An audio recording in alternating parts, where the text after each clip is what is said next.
It had been raining significantly, and we were all told about a flood warning. Thankfully, nothing flooded. So the 17th and 18th, the Sunday and Monday, I had to look at a calendar. So those days were raining crazy, and we did accumulate a lot of rain. However, nothing flooded. So the day of the 19th was a sunny, beautiful day. I never would have imagined that this were to happen because the rain had stopped.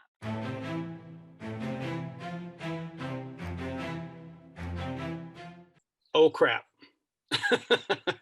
Might not have been that, but it was pretty close to that. I knew what was coming, and I actually, it was kind of confusing because when we were evacuating people, we were getting conflicting reports that the other dams were broke. Then they had the fire department going up and down the streets with sirens and speakers saying evacuate, evacuate. Edenville Dam has broke. I asked him, I said, hey, what do you want me to do? Where do you want my crew to go? And he said, I want you to go and evacuate in Sturgeon and Dublin and Saginaw Road up to Wackerly, probably a 1.5 miles square. It's a very large area and it's all houses. It's very densely populated. And so it was our job in my truck to go and evacuate all of those people, which is, I don't even know, there's thousands that live over there. I don't know geographically how you guys, if you know a lot about mid-Michigan, like this region. So Midland is kind of centrally located. My husband and I live in Freeland, which is east of town, and then Saginaw is east of us.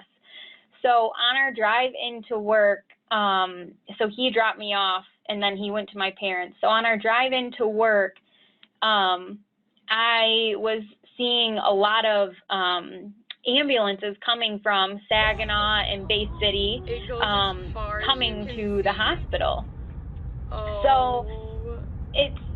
So when I got there, the ambulance bay, which is normally pretty empty, had about 30 ambulances in it essentially waiting for patients. So we ended up at the time transferring our maternity patients. We transferred them to, I believe it was Covenant. I don't know that 100%, but so our maternity patients and at the time our COVID ICU patients, we did transfer out of our facility. All of this preparation was important as the water came gushing out and towards the people of Midland, Edenville, and Sanford. Imagine watching 8 Niagara Falls for 1 hour. That is the amount of water that gushed out of Wixom Lake when the Edenville Dam collapsed. Here are the details. Today I read that 21.5 billion gallons of water flowed from Wixom Lake when the dam ruptured, effectively draining the lake in 1 hour. That is 6 million gallons per second. For comparison, the total flow over Niagara Falls, the American Falls and Horseshoe Falls combined, is about 757,000 gallons per second, or 7.9 times less. Wow. The energy of the water falling 45 feet from Wixom Lake to Sanford was about 750 billion joules.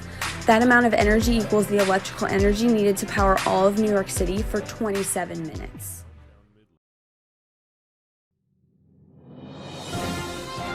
Thank you for joining us for Local 4 News at noon. These dam failures top our newscast. A state of emergency has been declared for Midland County after the 2 dams failed.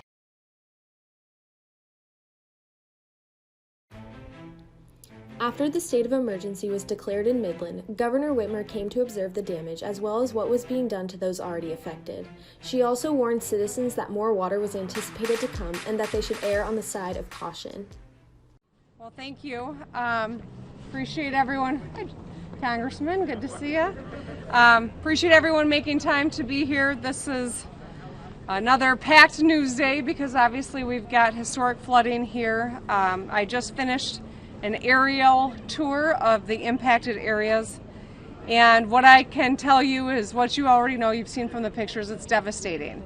We know that this water is incredibly damaging. It has meant the evacuation of thousands. And we are anticipating the height being around 8 o'clock tonight, and so we do know that the water is continuing to rise, albeit at a slower pace, but that's why we've got to continue to take this seriously. Steve you really think we're going to get that much water? I said, I'm telling you that you're going to have water at least in your basement, if not further up. And at the end, when I checked on them, they ended up having water 6 foot in their main level of their house. So it filled their basement completely, and then it went 6 foot up the walls in their house. So that kind of gives you an idea of kind of how much water came. Once the water stopped rising, citizens were able to reach their homes and businesses. Here are their first reactions to seeing the damage that was done. I cried a lot. We had to pry the doors open. And everything was coated in this nasty muck that sticks to you and it stinks. It's the worst. You can't even get it out of your sinuses, the smell at night when you get home and shower and bathe. You have to, anything touching that muck, touching it, you can wash it and you think it's clean. When it dries, it's still on. And everybody was the same, and you walked around, and the more you walked around to clean up, the more it coated you, the heavier you got to where you could barely lift your legs at the end of the day. When I first got home, I mean, it was just like unreal. Like, I didn't believe it. It didn't register in my head. I saw it all, like it was right there in front of my eyes, but it was like, it didn't hit me. Like, I didn't feel anything. It just felt like I was looking at something new. Our neighbor's traverse was in the middle of the lake, like their car. When I saw all that, that hit me a little bit harder. I was like, holy crap, like this is real. After this devastating event, the community of Midland and Sanford quickly came together to clean up the aftermath of the flooding and to support each other. Throughout this whole thing, people helping people. It was kind of pretty cool to see, you know, how your community can come around to really help in something like this. It's kind of cool. There were probably 40 plus people at like each house helping try to just get rid of the debris and start over. There was a lot of shoveling mud. It was like this thick, like gooky, like black muck. We had to shovel a lot of that. We were ripping insulation out of houses and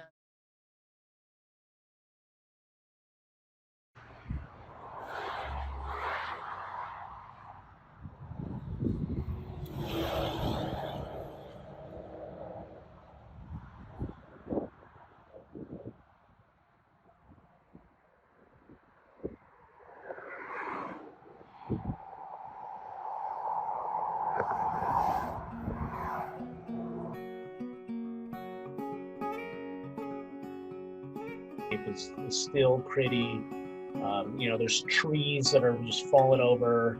Some are dead. Some are still living, even though they're essentially laying on their sides and still have leaves on them. So it still pretty much looks like, for lack of a better term, it kind of looks like a war zone. A lot of the damage did just come from ripping up the banks and the vegetation. On the adjacent, floodplain, and there was a bit more erosion immediately downstream of the Edenville Dam. It's important to remember that every dam is built with the understanding that it has a finite lifetime, and it's only going to last for so long because it fills up with sediment in the reservoir. Have lost some clients because they had to find somewhere to go, but maybe they'll come back, never know. And if not, I'll meet new people. Wait for the pizza place to open up so I could walk in and say, you did it, and I've already bought 2 pizzas from them. Sanford and Midland residents have been put through a lot these last couple of months, but in the end, they came out stronger than ever.